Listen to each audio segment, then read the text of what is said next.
Our next Ignite presenter is Katie Olson, a teacher at North Hall Middle School. Great Expectations. I'm better.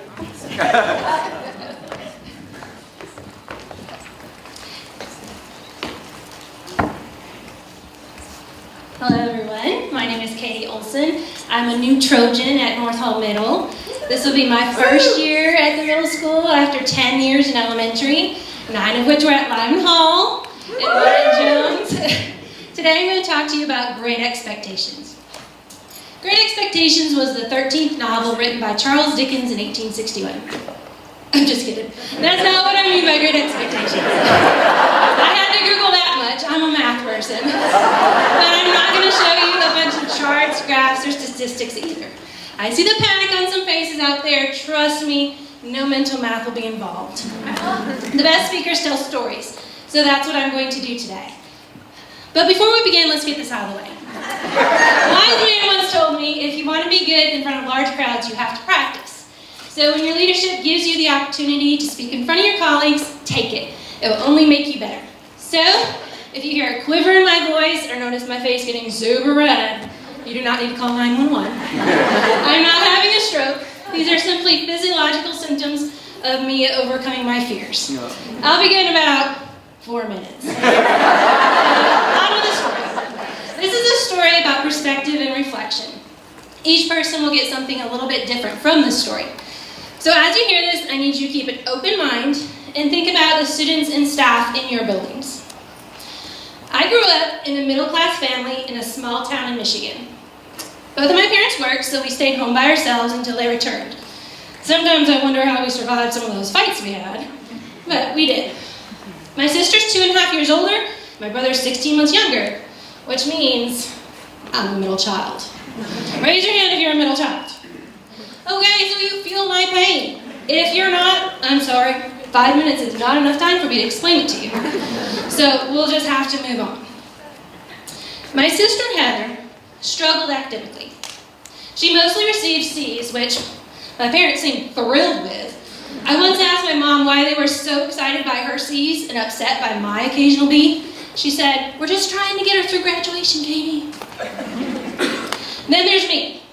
I'm always trying to better myself. I'm what you call self-motivating. I was captain of my sports teams throughout high school, graduated top 10% of my class, and I guess that's why I joined the Army, so I could be all I could be. Finally, there's my brother, who is the smallest in his class and painfully shy. He struggled to make friends and find places he could fit in.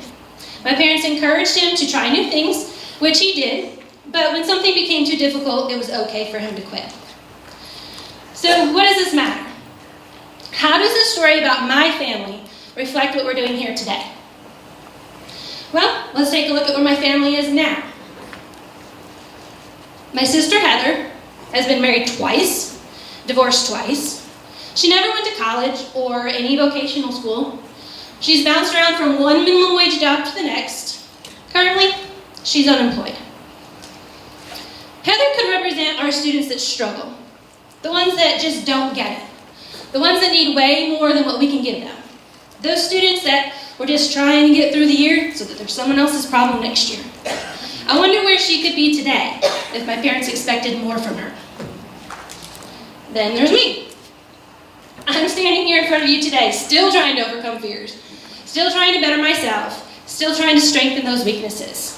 Where could I be today if my parents believed in me as much or more than I believe in myself? I guess I could represent those students that fly below the radar. Those ones that are doing well enough and not a behavior problem, so we just don't have time for them right now. We always hope to get back to them later, but we usually don't. Finally, there's my brother, who has moved from one job to the next, searching for that perfect job that he's completely satisfied with. If my parents had encouraged him to persevere through the hard times, maybe one of those jobs he gave up was the right one. At the beginning, I told you this was a story about perspective and reflection. Maybe you were able to connect with me or my sister or my brother. Maybe we remind you of a student you once had. Maybe not.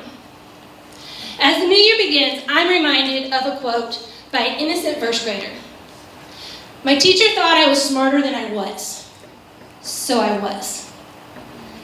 As you leave here today, ask yourselves, are you pushing your students and staff to exceed what they thought they were capable of? Or are you limiting their potential? Thank you.